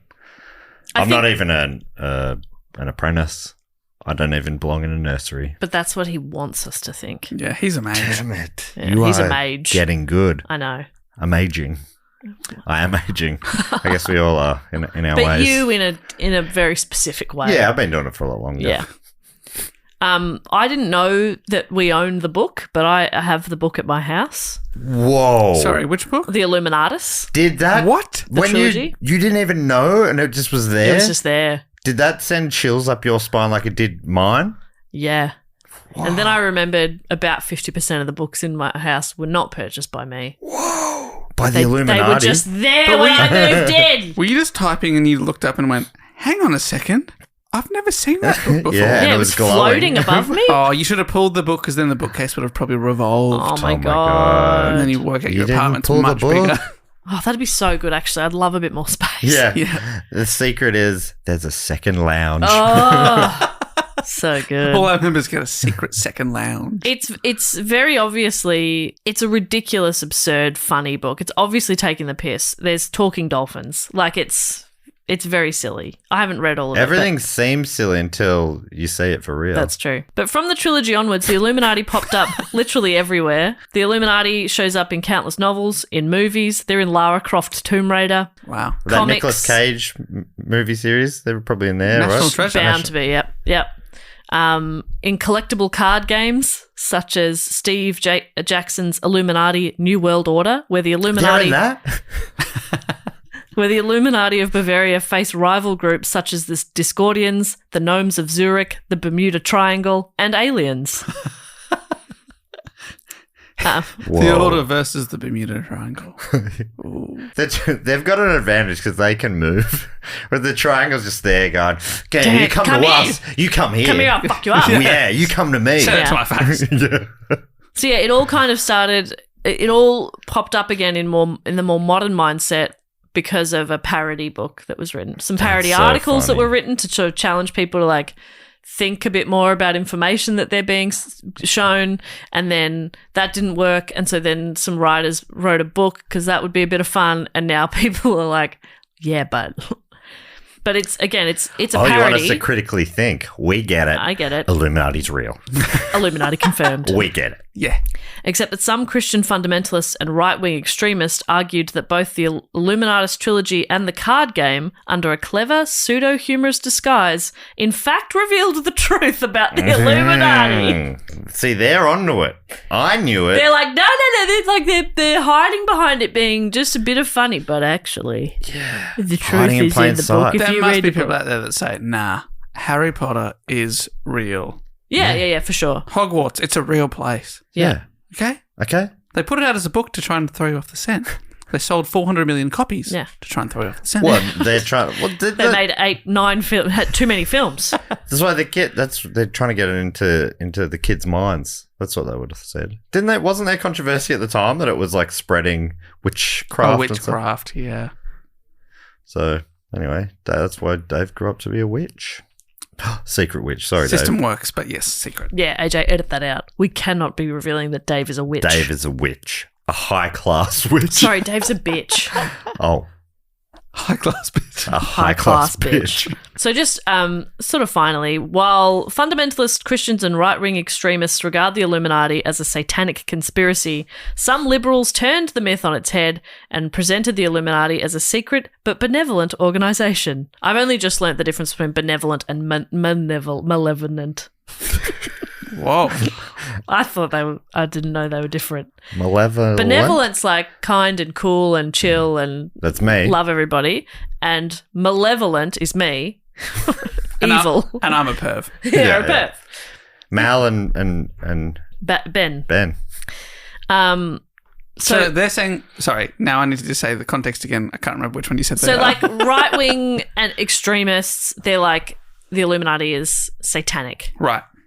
It's Mal. And evil. It's crazy. Mm-hmm. But then some liberals turned it on its head and like, maybe they're a secret, but like pretty chill and cool. Yes, and actually doing stuff for good. Stuff's pretty good if you think about it. Yeah, it's one of those. On an average. But like I said before, most presidents and vice presidents of the US have been accused or confirmed as being in the Illuminati. Do you remember Pizzagate? Yes. Oh, yeah. Well, yes. I mean, I've heard of it. 2016. So Comet Ping Pong, often just called Comet, it's a pizzeria, restaurant, concert venue. Pizzeria. In Washington, D.C. Pizzeria Razor Blade. / concert venue. Love that. Yeah. I want to go there. Maybe we could do our show there. What city? D.C. DC, let's do it. Okay. In early 2016, several websites and online forums falsely implicated Comet Ping Pong and various Democratic Party figures as part of a supposed child trafficking ring, which was dubbed Pizzagate on internet forums. I vaguely remember it as being like, there's a basement downstairs, the pizza shop is just a front, there's a basement and they're keeping kids down there. And it was debunked by the police, by Snopes.com, by the New York Times, amongst so many others. Snopes is the one I hold highest there. Yeah. If Snopes debunks it, it's debunked. It's debunked, and let's let it go. Move on. Yeah. But the restaurant's owner and staff were harassed, threatened on social media websites, given negative Yelp reviews. It was insane. The internet just decided that this pizza shop was a front and there were children that needed to be saved. Oh, my God. Things got worse when, in December of 2016, Edgar Madison Welch from Salisbury, North Carolina, arrived with a rifle and fired 3 shots, thankfully without injuring anybody. He told police that he planned to self-investigate the conspiracy theory and claimed he was there to rescue the children that were kept there by the Illuminati. His self-investigation included firing, walking in and wildly shooting, firing his shotgun. All right, it sounds like it went off accidentally. Oh, shit. Oh, sorry. Oh. Sorry, where are the kids? And can I have a small margarita? Please. Yeah. And hopefully those bullets didn't hit the kids that I'm pretty sure are here.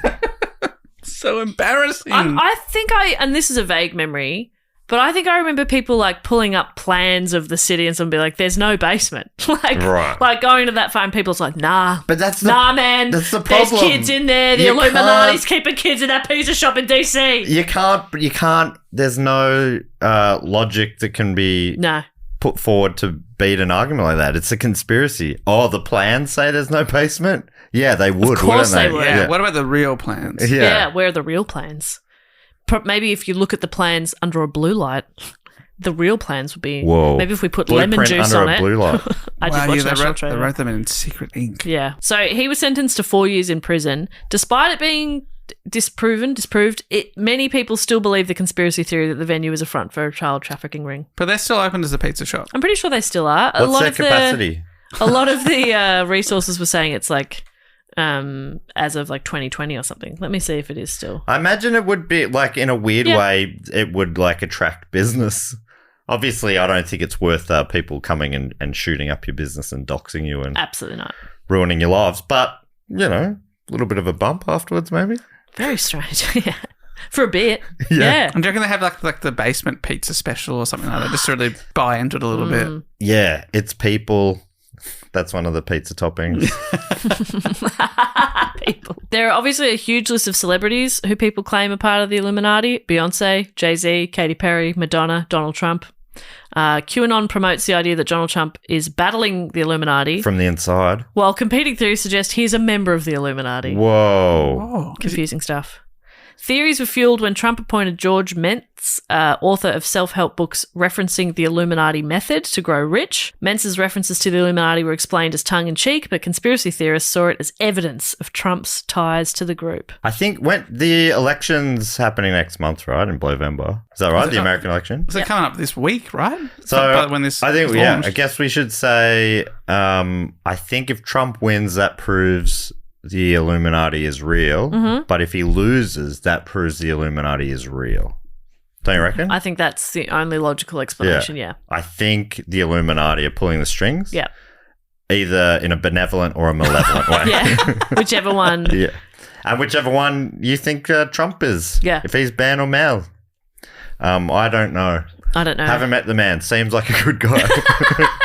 Remember, 50% of our 50% audience of our audience are Trumpians and Illuminatians. Whether or not, which side that is on. I think 50% are malevolent Illuminati, the other 50% benevolent Illuminati. That's right. Illuminati. It's hard to say. Benevolent Illuminati. I drive a Bugatti. Anyway, I wish all our American listeners well. Yeah. And hope it all goes good for you. A final word on Adam Weishaupt, which I've said differently every time. To sum it up from wikipedia.org, Weishaupt's character and intentions have been variously assessed. Some took a negative view, such as John Robertson, who regarded Weishaupt as a human devil and saw his mission as one of malevolent destructiveness. Right. The bad kind. Bad kind. Others took a more positive view, including Thomas Jefferson, who considered Weishaupt to be an enthusiastic philanthropist who believed in the indefinite perfectibility of man. Well, then, that's what Jefferson would think. Yeah, that's why people are accusing him of being part of the Illuminati. Because He's like, crazy. the Illuminati's Adam so fantastic. much. I love the head of my. I mean the. I love my secret leader. I mean that guy. Yeah. In his defense, Weishaupt wrote, I'll do some more German for you. Kurs Reichsverfügung meine. I'm just a brief justification of my intentions. It's what it was called. It was in 1787. And author Tony Page comments on his justification of his intentions. He says, Weishaupt's plan was to educate Illuminati followers in the highest levels of humanity and morality, basing his teachings on the supremacy of reason, allied with the spirit of the golden rule of not doing to others what one would not wish done to oneself. So that... that sounds like the most confusing way I've ever heard that explained. So that Do not undo what you would not undo to undo. Yeah. Well, it's like, Tony, come on, babe. I need like layman's terms here.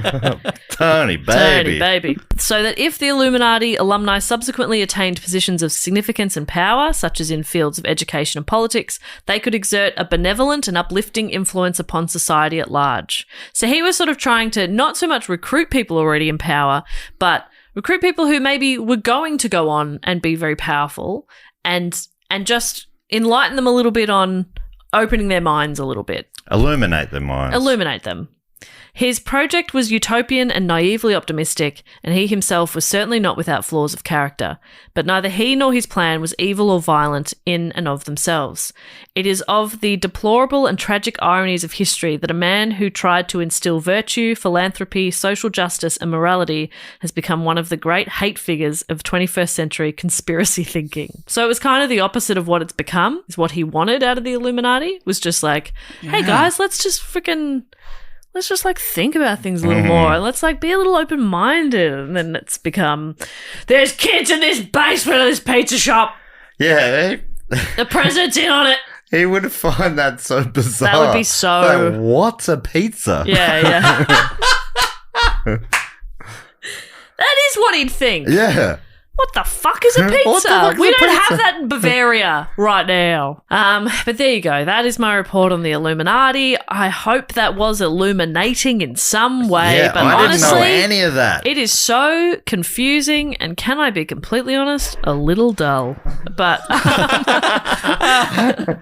No, I mean... I was like, I feel- this isn't quite as crazy as I thought it was going to be. It's kind of like, it's just some people trying to make their own little secret society back when that was the thing. Yeah. It is funny. I don't know what I thought it was going to be. I thought it was more American than it obviously is. Yeah. But that's Americans have really taken it and run with it. Yeah. And it was two Playboy authors, two Playboy writers who wrote a funny trilogy of books that then made people think about the Illuminati again. I mean, I love it. It proves that some people do just buy it for the articles. Someone's reading it. That proves it. I was like, wow, they're putting in the letters. They're trying to make political statements through the letters in Playboy. They're thinking, no one's reading this. I respect the hell Turns out of out that. it is. Turns out they are. So there you go. I did look up Germany, where it was at in the 18th century. Yep. Apparently, it was, what we were saying. Not yet a fully unified country, but rather a loose confederation of independent states and principalities. Majority of these states are unified into the Holy Roman Empire, with the state of Prussia as the most powerful state.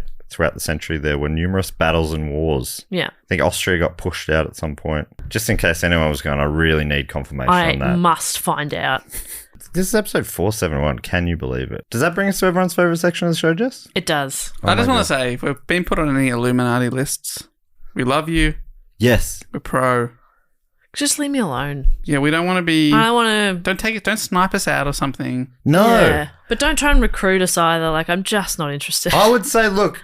I'll never think of you again after this. Hey, don't worry. And I will forget all of this afternoon. You can trust that we'll go from our brains. Don't worry about it. Yeah. Well, you definitely don't need to eliminate us. Please. Eliminate. In a malevolent kind of way. No. You could benevolently. I would be open to be benevolently eliminated. Am I remembering a band called like Illuminati Pizza Party or something that got played on Triple J? Or no, I'm making that up. No, I think there might have been something. I mean, who knows? Dave might have even booked Oh my God, could he have?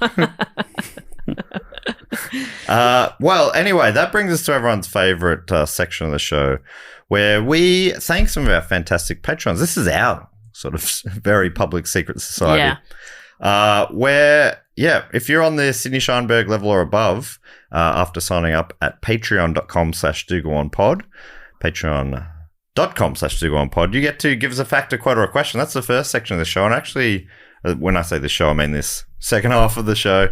And Jess, I think there's actually a jingle that goes along with this bit. Fact, quote, or question.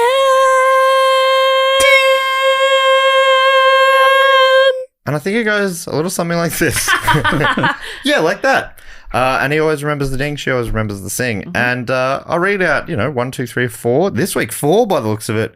Facts, quotes, and questions, or brags or suggestions, or really whatever they like. The first one comes from Adam Trepsinski, aka mover, shaker, and producer. And Adam is offering a suggestion. Writing, hey guys, quick follow-up. From my last few, I did get a trampoline for the Triptych Club. Yes! But unfortunately, it's one of those tiny single-person ones. But hey, better than nothing. I also wanted to start a petition to get me on an episode of Who Knew It? Some pros and cons of having me on. Cons. I'm not a comedian. I don't have podcast equipment. I don't live in Australia. I'm awkward on camera and microphone.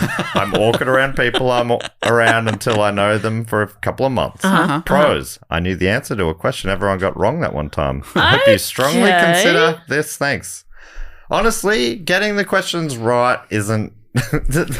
that's not necessarily something that I'm looking for on the show. That's not a prereq. You don't usually send out a little quiz to prospective guests and say, hey, see how you go with this. 80% or above, you're in.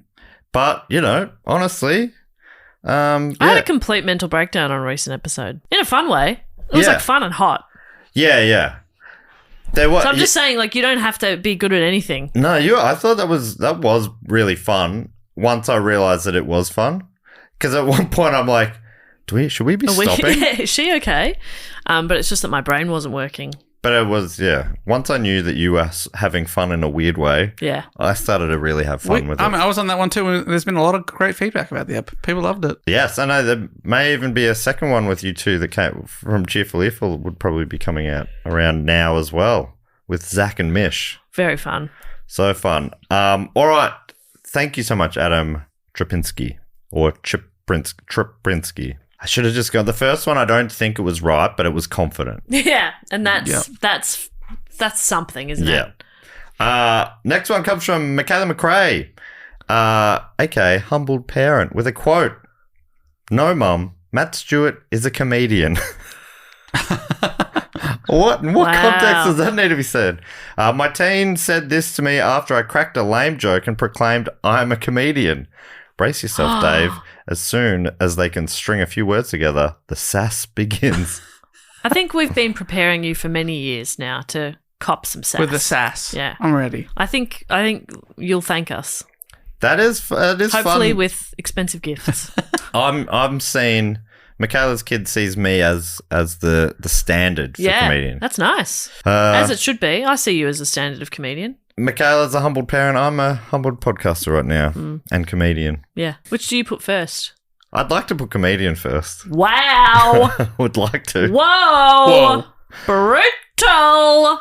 But as Will Anderson said to us sometime recently, he's like, nah, people think of you as podcasters. Wow. Didn't he? I don't know. I don't listen to a word that man says. He said it directly to you. I just get lost in his eyes. Because when he was on our Who Knew It, and I think you said, I do other things, and he's like, Jess, this is what people know you for. I don't do other things. You do the shopping? I do the shopping for like fun things for me, not for like the household. Shoes and such. I love to buy those. Which is probably what you'll be doing with Prince Charles while Dave and I are doing stand-up in London. Yeah, I'll go shopping. Go shopping with Chucky. Yeah. Chaz. What do you call him? Charlie. Charlie. Beautiful. Yeah. He is beautiful. Thank you so much, Michaela. Next one comes from Paul Meller, aka definitely not a comedian, possibly a half-decent engineer. Okay. But I think he's given us that stipulation because he's offering a joke. Oh, yes. Oh, my Right. God. I heard a great joke recently. Let's hear Paul's and then I'll tell you. All right, and then we'll compare. Okay, quick joke for you, inspired by the Touching the Void episode. And he remembered this while listening anyway. Where are the Andes? On the ends of the armies. Oh, that's good stuff. And he's got an instruction there. Matt, wave your hands now. Yeah. The Andes. Andes, like hands. No, I got it. I got it. I was saying as I got it. Oh, I see. Because I read it without thinking about it at all. You But I can't- just did exactly what the You script can't said. read and think. No. The Andes. Andes. Andes. That's like an English. That works much better with an English accent. Let me try again. Where are the Andes? Right on the end of the armies. There we go. That's better. Because in our accent, it doesn't quite work because we speak perfectly. Yes. But- we speak the Queen's English. That's right. But that's a good joke. I like that joke, Paul. That's a bit of fun. He says, I'll stick to the engineering. You do the comedy. Cheers, Paul. Oh, well, that opens you up nicely. Do you want to hear my joke? Yeah. This was told to me by one of my friend's dads, so you know it's going to be good. Oh, yeah. Said, what was Elvis's favourite months of the year? I don't know. February, March. That's great. Especially because she just really went into the. You have with to, a otherwise it face. doesn't make any sense. If I was to say February and March, you'd be like, that doesn't make any sense. So that's where, see, Paul, if you pay attention, delivery is very important. Yeah, so in comedy. you really, next time you see one in, Paul, write a note saying, get Jess to read this bit. Do you want to try the Andes one? No, I don't. Okay. It's beneath me. The next one. February, March. February, March. Do you get it, Matt? Yeah, you get because the it says Elvis joke? thank you very much. Yeah, that's right. Or at least people impersonating each Yes. other. Yeah. And so the question is, what's his favourite month? Months. Months. Okay. Months of the year. Did you see any, when you're in Vegas, any Elvis No. celebrants? No. Is that big over there? Very big. Yeah. But I did not see any. But I didn't spend that. I didn't go to other chapels. Right. I just went to one. Yeah. You didn't do a chapel crawl? I didn't do a chapel crawl, unfortunately. Our last one comes from Patrick J. Early. Insert title here with a fact. Writing, hello. The Australian phrase no wuckers is a shortened version of no wuckin' furries, which is itself a spoonerism of no fucking worries. Hiding a swear word like this can be known as a fig leaf swear. After my partner and I learned this, we brainstormed a few other spoonerism fig leaf swears to hide Love them. this. Here are a few of our favourites. Cupid stunt, suck me sideways, Oh, that's good. hucking fell. Can you think of any other common sweary phrases that you can spoonerize in a fun way? I love I that. know, like, didn't Duck me fed. Duck Me Fed. I think Metallica had a bootleg album called Cunning Stunts. Mm-hmm. Is that right? But either way, that's one. That's good. I like that. Because when it works both ways, it's like even better. You know, like Cupid Stunt. Yeah. Like if I just sort of like sheath of pit, but that doesn't. It's not a real phrase. Yeah, That's what you mean, but it yeah. is fun. It's still fun. It's enjoyable. Also, my last fact quote question had a question for Jess, who was away at the time. It was read. Congrats on the marriage, by the way. I don't so much. remember exactly what I wrote, but it was along the lines of, if you've gotten back on the bike since getting hit by a car, and what that process was like for you and how long it took you to be able to do that. Maybe Matt can find the original one for better wording. I could. You could, I guess. I guess it's here. Ugh, I guess Sounds like we got the gist, though. we could find out, I suppose. But then it turns out his question's actually like, what's your favourite colour? I did get back on the bike. I can't remember how long it took. Took a while because I took 3-4 months to heal. Then I got back on the bike and that was pretty okay. And then my bike got stolen. And I then took that as a sign from the universe that I should not have a bike. So I don't have a bike anymore. I have a helmet. Which you wear. There, Which you always wear. which you should wear. Everybody should wear a helmet. Especially around the US, seeing a lot of people riding bikes on roads with no helmet. And I know maybe it's not the same. We have quite strict laws here. They do motorcycles, don't they, without helmets? That's honestly insane. Well, it's a free country. It is a free country. We live in an anti-state. But you're riding around New York City without a helmet. Put a fucking helmet on. It's insane. But you'll die. They apparently there was some study about one of the the Scandinavian countries or wherever, and they don't enforce it, and that it's led to cycling become more popular and safer, and they have a lot more free roads and stuff. Interesting. Yeah. So the helmet's really a deterrent for people. Well, I think apparently it sort of like subconsciously makes it look more dangerous. Wow. But yeah, and but they also have a better culture of like cars respecting cyclists and stuff like that, which we do not have here. We do not have here. Hence, one hit me. yeah, they do it, and sometimes they do it on purpose here. It's pretty. But yeah, I didn't have a bike anymore because it got stolen, and I was like, oh, I got hit by a car, and then it got stolen. There's a second bike I had stolen too. I was like, I'm just not meant to have a bike. So that's a pretty boring answer to your question, Patrick. But thanks for asking. And thanks for answering. And be careful on the roads, please. For the love of God. Watch out for Jess if she ever gets another bike. Oh God. I've been seeing a new osteo, and she was like, I cannot figure out why the whole right side of your body locks up. It's crazy. Every time I see her, she's like, the whole right side's all locked. I'm like, yeah, that's weird. Because I forgot that I got hit by a car. And so then I went back to her a few weeks later and I was like, do you think it could be because I got hit on the right side by a car a year ago? And she was like, yes. So, even minor accidents. So it locks up. It's all like really, that's just all the muscles are really tense. Yep. And it won't release. Nah. Because it's still like the body can remember, even if your mind forgets. That's it. Is that true? Yeah. Your body is an elephant. Yes. How dare you? Your mind is a goldfish. Thank you so much for our fact quotes or questions this week. The next thing we like to do is shout out to a few of our other fantastic supporters. Jess, you normally come up with a game based on the topic at hand. Maybe we could come up with their secret society. Oh, great. I'm going to see if there's a secret society name generator. Gotta be. Dave, then maybe you and I can do the honours on the names. Absolutely. I'll do the places, you do the names. How about that? This is a fresh take. Born to do this. Fresh take on an old classic. Jess, you ready to go? Yep. All right. First up, I'd love to thank from Manchester in Great Britain, Sarah M. I've found an insane fantasy name generator, and it has maybe company names could work. So we'll maybe even meet Sarah soon because we're going to be in Manchester soon, aren't we, Dave? That's right, in Manchester on November 10th. But that is sold out, I believe. At the time of recording, I believe there are 10 tickets left. Oh. So probably try your sold out. luck. Do go on pod.com for all our tickets. But a bunch of the shows are sold out, but that one's very, very close. Sunday, I have one at the Frog and Bucket. Looking forward to it. Yes, we went there a year or so back, Dave. It's an awesome venue. Great comedy club. So, yeah, Sarah M. from Manchester. The Society of the Wandering Sisterhood. Oh, yeah, that's very good. That's good. That's very and good. that's a company name generator. No, that one is order names. These are orders. Oh, because I was going to say I'd buy shares in that company for sure. 100%. Thank you much, Sarah M. From Munich, very appropriately in Bavaria, I believe, in Deutschland. It's Christian Weston. The Seeds. Oh, I wouldn't mess with them. No. That's badass. Yeah. Thank you so much, Christian. From Glasgow in Scotland. I'd like to thank Kirsty Early.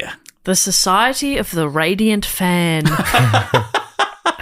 I really like that. Mm-hmm. From address unknown, can only assume from deep within the fortress of the Knolls. Oh, Shannon Knowles? Shannon Knowles. So. Yep. I would like to thank Hamish Rawlings. The Order of the Fiery Smile. Whoa. That's scary as That's shit. awesome. Yeah, this is like a smiley emoji with like flames for eyes. Yeah. Yeah. From Liverpool in Great Britain. It's Charlie Ralston. This is one I'm part of. The Order of the Generous Daughters. Ironic name. Oi! I'm very generous in giving Dad shit all the time. I give him heaps of it. Yeah. Try and stop me. From Montrose in Tasmania. Shout out to Rebecca Loring. The Society of the Wicked Eagle. That's pretty I like that. Rebecca had a question in a recent Who Knew It. I love the name Montrose, Tasmania. Yeah. I'm picturing a little corner of paradise. Yeah, very green to me. Yep. From Huntington in Great Britain. It's Henry Whitaker. The Order of the Royal Wrath. Whoa. That's pretty cool. From Stockport, also in Great Britain. Shout out to Josh Lyon. The Union of the Barren Moon. That's sick. That's pretty cool. That's awesome because, that's a different moon to our moon, which is very fertile. Very fertile Very moon. fertile. Yeah, it's got to be very careful. And It's a real fertile myrtle, as my friend said the other day. That made me Fertile laugh myrtle. so hard. all right. Fertile myrtle. And finally from Aarau in Switzerland, which is country code ch. CH and a big ch to Samira. Okay. The Order of the Effervescent Strangers. Oh. How good's that? Really good. good. I love that there's generators for everything. I wonder if we'll see Samira. I think maybe these people all signed up around the time that we announced the pre-sale, or the Patron pre-sale, because it's no coincidence they're nearly all from Great Britain or Europe. I wonder if we'll see Samira at the Berlin show. Oh, that would be so awesome. Thank you so much to Samira, Josh, Henry, Rebecca, Charlie, Hamish, Kirsty, Christian, and Sarah. I guess Christian, also being a German, might be coming down. That'd be sick. And the last thing we need to do is welcome a few people into our most secret of societies, the Triptych Club. Dave, he's really good at explaining this. This is our clubhouse / Hall of Fame where we induct people that have been supporting the show on the shout-out level or above for 3 consecutive years. A couple of years back, we already gave them a shout-out. But to enshrine them forever, we put their name up on the wall, welcome them into the club, and once you're in, you can never leave. But why would you want to? Because we've got bands, food, we've got massages. Oh, yeah. There's a small Ice hockey aquarium. tables. Yes. Yes, and they just got turtles in there. Yeah, we got Moo Deng is in there. Moo Deng is The in world there. has moved on, but we haven't. We got Moo Deng. Big deal a month or so ago. Ask your wife I about don't know Moo what Deng. that is. Okay. All right, I'll put that on the list of things. If you make a Moo Deng reference when you get home tonight, she'll think that's very cool and impressive of you. Or she would have thought that if you said it a month ago. It's that little hippo. I did like that little thing. Its name is Moo Dang. Yep. And then what's our penguin? Our sort of Pesto. Pesto. Who Sort I of- saw You saw a couple of Pesto? months ago. I think before all the hullabaloo. Yeah. I wouldn't be going now, let me tell you. Yeah, it was cute. Yeah. I can tell you that, it's a but Big and penguin. there was cute. no line at the time. Now I believe it's wild. It's crazy. All right, so I've got 7 inductees this time. The way it works is I'll read out the name. I'm on the dog at the list. Dave's on the stage. He's hyping you up. Jess is hyping up Dave. But Jess is also behind the bar, and you normally come up with a drink, a cocktail. Yeah, we've got beer. Yep, Illuminati beers. It's German. Oh, And yeah. I've also got schnitzel, bratwurst, pretzels, Whoa. sauerkraut. oh my God, I like most of It's those. going to be bloody... Half chickens? You got half chicken, you got some sausage. Got pork knuckle? Yep. My God. So, goulash. Oh my God. We've got it all, baby. Apple strudel? Yep. Whoa. Fantastic. And Dave, you booked a band? You're never going to believe it. What? I've been trying to get this LA indie rock band for several months now. And they've finally said yes to this exact date. Please get ready to welcome Illuminati Hotties. Yeah. Oh, you got the hotties? Yeah. Huge. Well done. Very exciting that we could get the Illuminati Hotties. Oh, very exciting. And that thing I was thinking of before, that's not a real thing, Illuminati pajama party or something like that. No, that did not seem to come up. But for I mean, me. why would it have all those months ago? All right, so here we go, Dave. You ready to welcome some people in with your weak wordplay? Oh, my Okay, goodness. unbelievable. The disrespect. I'm actually not quite ready. I just got to welcome. You just warm you up don't, the you don't need. pipes. Okay, here we go. From Long Beach, California, it's Brian Dennis Flores. Almost too much to work with there. Been a long time, been a long beach, been a long Brian. Oh, I'm crying without Brian. There it is. Yeah, okay, that's good enough. Woo! I love Brian, I ain't lying. From Stop Roseville. trying. Stop trying, It's yes. Dave's thing. From Roseville in California, please and thank you and welcome Callie and Kelly Zachrison. Kelly, get in my belly. I'm doing impressions now. I'm in helly with that Yeah. Kelly. It would be a sacrilege to not let you in. Yes. That's better. From Oklahoma City in the US, it's Adriana Gray. Well, this night was going to be Grey Grey until Adriana Gray came along. Yes. That's how they spell it in America, but the same both ways, so that will be confusing for them. Oh, From really? London. Well, learn how to spell, everyone. From London in Great Britain, please and thank you, Alfie Hanks. More like Alfie, thanks. Thanks, Alfie. Thanks, Woo! Alfie. From Brisbane in Queensland, Australia. We actually pronounce it Brisbane. Brisbane, I don't know what. That'd be very confusing for people overseas. Brisbane. Please and thank you, Leo McGonagall. Leo is set me free-o Oh, yeah. with your presence. Yes. And finally from and penultimately from Rochester in New York, Andy Swibes. Oh my God, Swibesy! Swibesy, Get in baby. my tribesy. Yes. You're part of the crew. You are my tribesy. Yeah. And finally from Sacramento, go Kings if they in fact do still exist as a team. In California, please and thank you and welcome Morgan. I was feeling poor good, and now I'm feeling rich when I welcome Morgan. God, he's good. Good Morgan He is to you. So good. Good Morgan to you, Morgan, Andy, Leo, Alfie, Adriana, Kelly, and Brian Dennis. It's hard to know if it's a Brian Dennis or if it's a Dennis Flores. You know what I mean? Totally. Because there's no hyphen. I 100% know what you mean. Get it?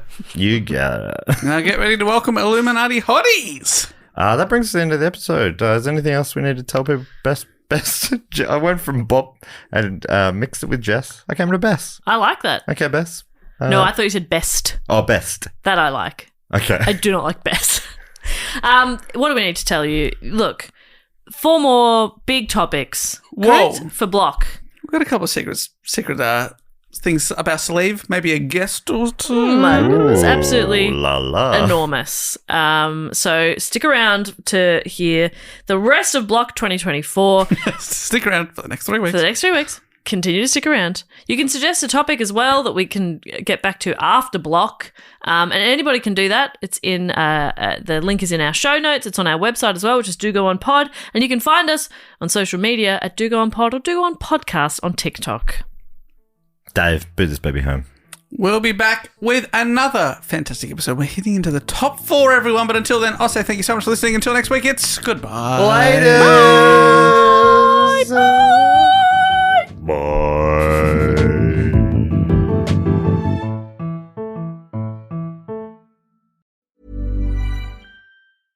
At Leidos, a brilliant mind is smart, but a brilliant team is smarter. A ship that finds enemy subs is smart, but an autonomous fleet, that's smarter. Defending against cyber attacks? Smart. Stopping attacks before they start? Smarter. And using AI tools is smart, but integrating trusted mission AI into your technology is smarter. We're not just making technology solutions in national security and health. We're making smart smarter. Leidos. Don't forget to sign up to our tour mailing list so we know where in the world you are and we can come and tell you when we're coming there. Wherever we go, we always hear 6 months later, oh, you should come to Manchester. We were just in Manchester. We were just there, but this way you'll never miss out. And don't forget to sign up, go to our Instagram, click our link tree. Very, very easy. It means we know to come to you, and you'll also know that we're coming to you. Yeah, we'll come to you, you come to us. Very good. And we give you a spam-free guarantee.